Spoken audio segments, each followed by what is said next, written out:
Nobody really knows what they're doing here. Every one of us is just a bunch of self-aware meat and stardust, trying to prove to nobody in particular that we're more than that. There's no hand guide for this world. There's no pause. There's no reset. The people around you are not NPCs, but real breathing people with beating hearts that experience a totally separate reality that is just as intricate as your own. Everyone sees slightly different colors. Everyone has an inner monologue that from time to time possibly slips into the tiny buried dark abyss of hate that we carry in our core. Nobody knows what comes next, not for certain. Everybody likes to think that they do, lest they go insane with the hard truth that none of this matters once everybody is dust. We fall in love with the perception of other people that we create based on the way we interpret their existence, with a filter over it made by assumptions and hope. It is not always false. Some people can see better than others into the enigma that is the inner realm of another life, but nobody really knows anybody. If we did, God, I'm glad we don't. And what is the conscious? What separates us from computers? If our existence is based only on a learning algorithm, patterns, memory, call and response, chemical reactions that are visuals of formulas, we don't know what life is, and hence we search for it every day. We yearn for life, and yet we know not what it means to live. Then, even further, what is the subconscious? We assume that with this there is an even deeper layer to the soul that is inaccessible to the host entirely, that still contributes to the generation of their very being. What are we?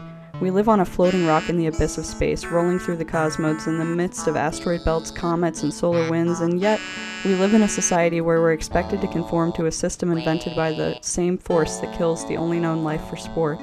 Why are we supposed to be superior because we have built things differently? Because we communicate differently? Because we sin differently? We are just flesh, nothing separates us from the apes but fire, and yet we live as if we own the only thing that builds itself and owns itself. The earth is alive. The moss on the trees and the trees are not one, and yet we burn forests, the cities of the other, for it is always us and them. You cannot own that which is its own master by nature. We are wise when we accept that we are masters of nothing but our own fate. We owe nothing to the cosmos but gas and history, and so we write and sing and act and dance and gather around fires and drink whiskey. We make light and we capture it just in case there is something or someone out there who might care. We spill our own internal world into our art, our pain and our pride. Why else but to stand before somebody with your heart and say, please tell me I'm not alone. And we aren't, in ways. There are 8 billion people. You can't be that special. There's people just like you somewhere, tons of them.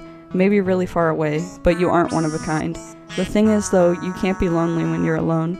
It's the people around somewhere where you don't belong that sting.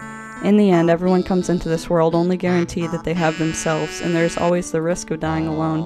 Even if you're just the last person who survived a nuclear war and you wander through the earth with the trembling, slowly slipping thought that there might be someone sharing your suffering. That's what brings us together in life, existential dread. We race against the death in the form of racing against each other, but skeletons cannot drive expensive cars and gold falls right through a ghost.